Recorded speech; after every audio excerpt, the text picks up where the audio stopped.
2025 is the year of the accidental landlord, and here's why. Just this week, I saw a high-end flip sitting on the market. It's been on the market for months now, and what did they decide to do? They decided to rent it, and they decided to go short-term rental with it. So a few reasons we're seeing this is reason number one is investors priced their properties out at the time that they closed on the property, but they didn't account for the market to continue to slow down in certain areas.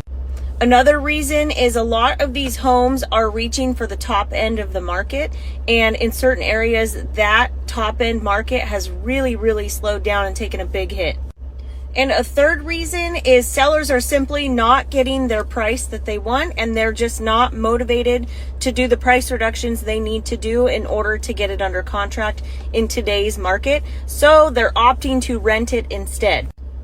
So why did those investors choose to go short-term instead of long-term? Well, instead of getting tied down into a long-term contract with a rental tenant, they have more or less the flexibility to sell the property going short-term because they're not tied into a long contract with a rental tenant. So if the market did flip and went more in their favor, they could put the property up for sale and not have to sell the property tenant occupied or deal with buying out a contract or conveying a tenant that way, because that automatically does call for a discount most of the time. Especially if you're in the California market like I am, people do not want to inherit tenants 9 times out of 10. It calls for almost an immediate discount if you try to sell the property and convey tenants.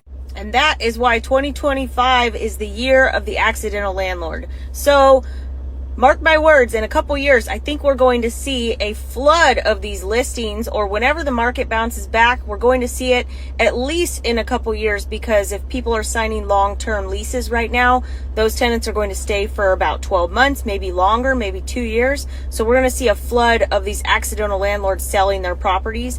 I can count on one hand already people that I know that are going to do this as soon as their tenants move out. So keep an eye out and see what happens over the next few years.